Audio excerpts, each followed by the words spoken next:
자, 오늘 주제 제네시스입니다. 제네시스. 네, 제네시스를 다루는 것만으로도 지금 이 영상에 이제 저희의 유혹들이 많이 달릴 거예요. 저는 뭐 있는 그대로 다 얘기할 거예요. 솔직하게.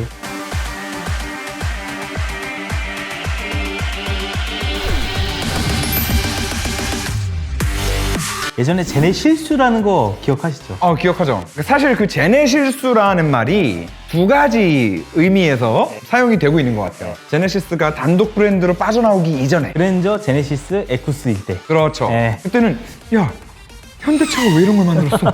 왜 이렇게 좋아? 현대가 실수를 했네. 라는 그런 차원에서 제네실수라고 했는데, 최근에는 어떤 의미로 좀 제네실수라고 쓰이는 것 같나요? 최근에도 제네실수라는 얘기를 써요? 최근에 안 쓰지 않아요? 현대에서 돈 받았어요? 차라리 주세요. 차라리 돈을 받고 진짜. 자, 일단 뭐 영상 시작하기에 앞서서 저희 둘, 그리고 여기 카라벨, 그리고 여기 제작진 모두가 현대차와는 아무런 관련이 없다라는 거 미리 좀 못을 받고 시작하겠습니다. 제네시스는 정말 힘든 차예요. 왜냐? 제가 제네시스를 한번 엄청 칭찬을 해봤더니 이제 욕이 달리지 않습니다. 그거보다 제네시스를 한번 까봤어요. 그때 달리는 욕이 더 많아. 욕도 하지 말고 칭찬도 하지 마요. 그럼 뭘 해요? 그냥 무음 리뷰를 한번 해봐봐요. 많이 앉아있어 볼까? ASMR처럼 그냥 운전하고 몰라요. 제네시스의 라인업 한번 얘기해볼까요? 거의 풀 라인업이 이제 완성이 됐잖아요. 왜냐면 SUV도 GV70, 80 있고 90은 거의 나올 가능성이 굉장히 크다고 하고요. SUV는 어쨌든 특 대형이라고 하죠. 네. 제일 큰 거. 네, 플래그십. 플래그십은 없고 GV80, GV70이 있고 네. 세단은 G70, G80, G90 있고 그리고 이제 좀 있으면 제네시스 전용의 전기차도 나오고 라인업이 정말 많이 풍성해진 것 같아요. 네, 이제 좀 갖춰지고 있어요. 일단 이 제네시스라는 브랜드의 장점이 뭐가 있을까요? 장점이라고 할 수 있는 거 일단 첫 번째는 AS가 있을 거라고 보고요. 두 번째, 가성비가 있을 거라고 봅니다. 와 근데 저 BMW X7 타잖아요. 앞소리가 문짝에서 나길래 앞소리 고치려고요. 근데 한 4달 뒤를 잡아주더라고요. 그러니까 이게 사고 수리는 금방 되고 엔진 오일이나 소모품 교환도 금방 돼요. 근데 잡소리나 그런 수리들 있죠. 애매한 수리들 고쳐줄까 말까 하는 수리들 있죠. 그런 게 대기 기간이 3, 4개월이에요. 근데 저 그래서 실제로 잡소리를 어디 가서 고쳤는지 알아요? 저 원래 자주 가던 그 자동차 샵에 가서 문짝 좀 뜯어보라고 재조립 좀 해달라고 그래서 고쳤어요. 자, 이런 상황에 만약에 제네시스를 타시면 어떻게 되냐? 자, 그냥 아무 생각 없이 지나갑니다. 아무 생각 없이 운전을 하다가 잡소리가 나네 하는 순간 왼쪽을 돌려보면 블루엔즈가 보일 거예요. 맞아. 그럼 거기 그냥 들어갑니다. 문제가 잡소리가 나요. 그러면은 바로 뜯습니다. 그냥 바로 뜯어서 타보고 한 가지 단점이 고객님 아무 문제 없습니다 라는 말씀을 좀 들으실 수 있는 가능성이 조금 있기는 하지만 만약에 진짜 문제가 발견된다면 바로 그 즉석에서 뜯어서 이제 뭐 방음 테이프를 하나 좀 감아준다던가 이런 서비스를 받으실 수 있다는 거. 확실히 좀 성격 급한 사람들한테는 제네시스가 좋긴 좋아요. G80만 일단 좀 기준으로 말씀을 드릴게요. 네. 단지 가성비, 단지 AS 서비스 센터가 많다라는 걸 뛰어넘어서 독일 차들을 같은 급에서 뛰어넘는 게 하나 있는 것 같아요. 그 NVH라고 하죠. 정숙성. 진짜 G80은 조금 놀라운 수준으로 잘 잡은 것 같아요. 이상하게 저도 제네시스 G80이 되게 매력적이더라고요. 그 나라의 소비자 특성대로 가는 것 같아요. 맞아요. 우리나라 사람들이 옛날에 렉서스를 굉장히 고급차로 많이 생각을 했는데 그 이유는 뭐냐면 일단 정숙성이잖아요. 제일 많이 팔린 IS250 뭔지 알죠? 그 IS250 처음 탔을 때 흰색이었어요. 왜 어떤 의미에서? 너무 조용해서. 너무 조용해서. 그 세그먼트가 디세그먼트잖아요. 그쵸. 근데도 조용하니까. 사실 그 급에서 그렇게 조용한 차가 없거든. 맞아.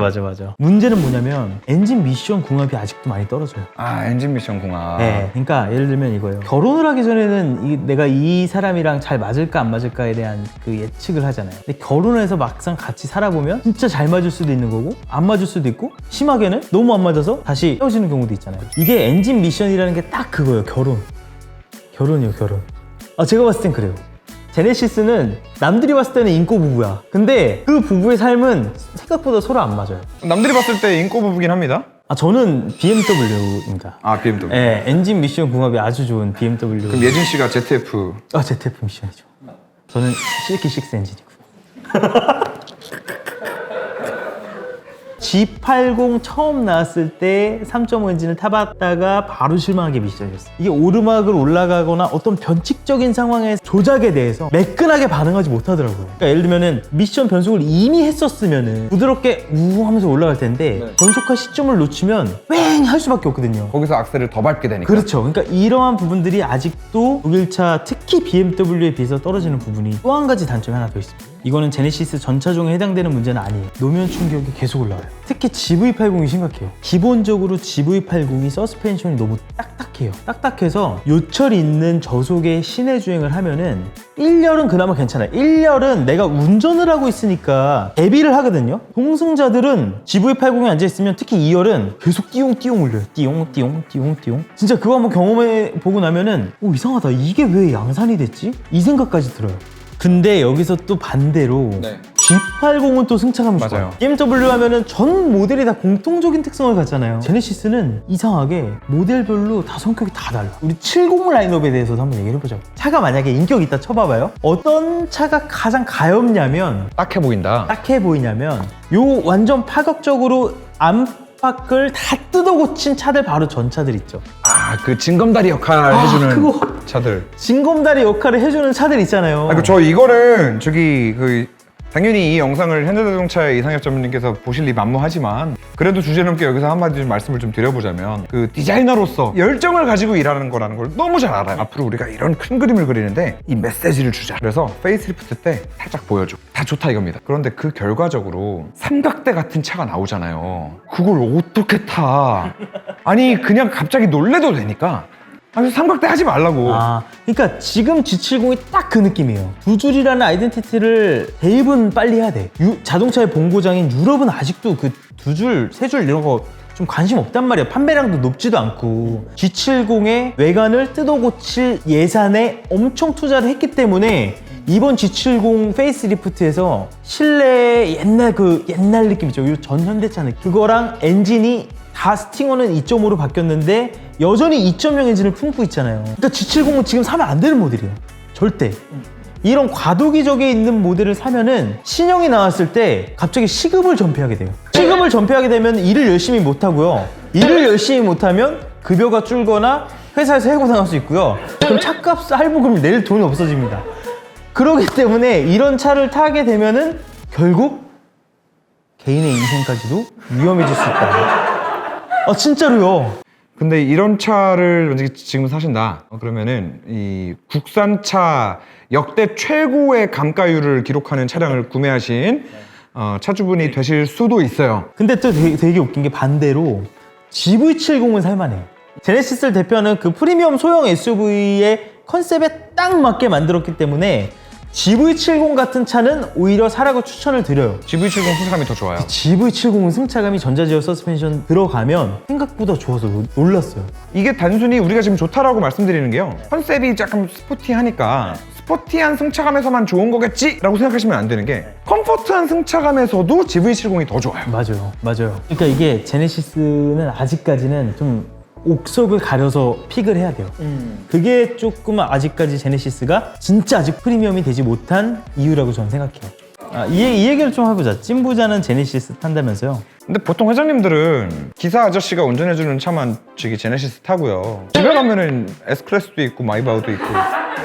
G80, E클래스, 5시리즈, A6 이 네 가지 차량 중에 허하호가 제일 많은 게 무슨 차 같아요? G80 허하호가 되게 많거든요. 그 허하호 G80을 보통 법인이 많이 산단 말이에요. 법인의 주주가 있잖아, 주주가 나를 쳐다보고 있다. 그래서 사실 찐부자가 제네시스를 탄다는 게 아니라 국산차를 사야 되는 법인 수요가 정말 엄청나게 많이 존재합니다.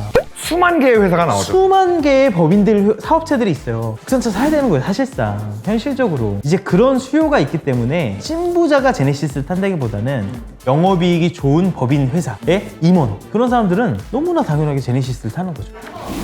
아니 근데 G80 E클래스 자꾸 비교하라 그러면 저 옛날에 G80 E클래스 말고 G80 사라 그랬다가 두 대 세워놓고 얘기했다가 진짜 그것도 진짜 욕을 진짜 내가 그때 뭘 비교했냐면 여러분 그 E 클래스 중에 E250 뭐 익스클루시브? 익스클루시브인가 뭔가가 있어요. 제가 이렇게 두 대를 비교해서 참 많은 욕을 먹었었는데 저는 근데 아무리 욕을 먹어도 제 의견을 굽힐 생각은 없습니다. 같은 가격이라고 가정했을 때 저는 지금도 종합 점수에 있어서 G80이 압도적으로 높은 점수를 줘야 된다고 봐요. 만약에 한 8천만 원까지 예산을 높여서 G80 3.5에 완전 프로 8천 몇백, E클래스 450 9천 몇백이잖아요. 그렇게 가게 되면 당연히 E클래스 승리예요. 아 그러면 당연히 E 클래스예요. 벤츠에 에어서스 들어가고 6기통 트윈터보 들어가면 아 그거는 그냥 따지지도 마세요. 그냥 네, 따지지 않으셔도 됩니다. 그리고 지금 이거는 BM에도 똑같이 적용되는 해당되는 얘기죠. 얘기예요. G80 4기통과 벤츠 4기통, G80 4기통과 BM 4기통이랑 붙으면 G80을 선택하면 훨씬 더 만족하면서 할부금 낼 수 있다. 또래의 이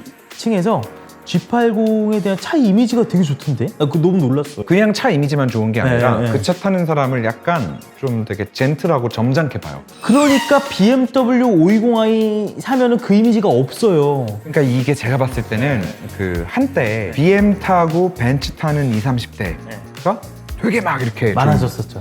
그러면서 당연히 이렇게 해야만 좀 여자친구도 만들 수 있고 약간 좀 이게 거의 국룰처럼 가다가 너무 많이 그러고 다니니까 오히려 이제는 20, 30대가 G80 솔직히 요즘에 20, 30대가 G80 은색이나 화이트 같은 컬러 타면은 뭐 나이 들어 보이는 것도 없거든요. 타고 다니면은 아 이 친구는 좀 정신머리가 똑바로 박혀있는 친구인가?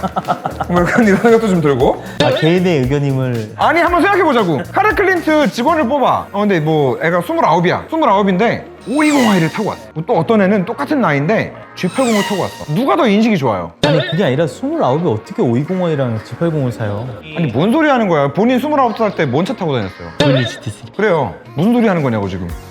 어떻게 살 수 있었죠 제가? 아니 얘기해봐. 빨리 빠져나가지 말고. 둘 중에 누가 더 이미지가 좋아? 둘 다 안 좋아요. 아 그러면은 GT3를 타고 왔어요. 그럼 어때요? 절도범인가? 아무튼 중요한 거는 본인이 얼마나 자동차에 관심이 있고 내 삶에 자동차가 차지하는 중요도가 얼마나 크냐. 이거에 만약에 큰 사람들은 맞아. 나는 월급 300 받아가지고 250만 원을 차에 쓴다 그래도 나는 아무 말 하고 싶지 않아. 그렇죠. 코인만 오르면 되죠. 여러분 저는 코인이랑 전혀 상관이 없는 사람이고요. 저는 코인에 코자도 안 꺼냈고요. 저는 실제로도 코인도 하지 않고 전 주식도 하지 않는 사람이에요. 자 아무튼 뭐 오늘 제네시스 얘기 많이 했는데 앞으로 어떻게 될 것 같아요 제네시스? 일단은 저는 제네시스의 미래는 밝다고 봅니다. 왜? 저도 밝다고 봅니다. 법인 수요 때문에. 아니 그런 거 말고 아 그냥 차 브랜드 자체의 미래? 저는 그래도 좀 조금은 미래를 밝게 보는 게 현대가 영악하기는 해도 바보나 멍청이들은 아니거든요. 솔직히 그렇잖아요. 자기들한테 야 네가 돈이 100억이 있는데 벤츠 탈래 제네시스 탈래 그러면은 자기들도 벤츠라 그럴 거야. 어떤 타겟을 잡아야 되고 이 타겟을 잡으려면 가격을 어떻게 해야 되는지 아마 그들이 더 잘 알고 있을 거라고 봐요. 타겟만 제대로 잡았고 차만 괜찮게 만들었다면 그때부터는 사실 끈기거든요. 끈기. 그 끈기 안에는 지구력도 중요하지만 돈이 있어야 됩니다. 돈이. 현대차 해외에서 돈 버는 거 많잖아요. 현대차 팔아가지고 돈 잘 벌잖아. 그 돈 가지고 저는 충분히 계속 쏟아부을 수 있다고 봐요. 또 공교롭게도 우리나라 이 조그만 대한민국이란 나라 안에 또 이 전 세계로 배터리를 공급하는 회사가 또 두 군데나 있습니다. 맞아. 사실 생각해보면 좀 되게 재밌는 건데 또 이렇게 같이 서로 짬짬이를 잘 하면 저는 충분히 또 가능성이 있다. 제네시스 GV80이랑 G80에 들어간 그 모니터 있잖아요. 베젤 진짜 얇고 그리고 유저 인터페이스 진짜 편하고 너무 쓰기 편하게 잘 만들어놨잖아요. 나는 이게 정희성 회장이 그 구광모 회장 있잖아요. LG전자한테 연락해서 오늘 저녁에 뭐해? 형님 별일 없는데 무슨 일이세요? 좀 오랜만에 술 한잔 하자. 이렇게 해서 술 한잔 하다가 나온 거야. 야 우리 이거 유저 인터페이스가 너무 별론데 너네가 좀 만들어주면 안 돼? 왜냐면은 이 얘기가 괜히 나오는 게 아니라 우리나라처럼 이 삼성, LG가 라이벌이 있는 말도 안 되는 이 상황에서 이 현대차가 너무 개발이 손쉬운 거지. 이런 전장 쪽이. 삼성전자도 얼마 전에 하만 그룹을 인수했잖아요. 네. 이 국산차에 차 잘 만드는 생태계가 어느 순간 보니까 독일보다 더 좋아. 어떤 부분에 있어서는. 자 아무튼 여러분 뭐 이 영상에 또 이제 많이 욕들을 해주시겠죠. 근데 솔직히 저한테 욕하시는 거는 저희 채널에서도 많이 하셨잖아요. 그러니까 이 채널에서는 한 번도 경험해보지 못했던 걸 한번 좀 경험해드리게 해보자고요, 우리. 뭐 고소 같은 거 안 할 테니까요. 좀 많은 관심과 많은 관심과 응원 그리고 구독, 좋아요 부탁드리겠습니다. 이게 만나서 얘기를 하니까 자동차에 대한 어떤 그 너무 재밌는 토크가 되니까 넌 좋은 것 같아. 이 얘기 하지 말아야겠다. 뭐, 아이씨, 빨리. 아, 차일못인 줄 알았는데 차일못 아니에요.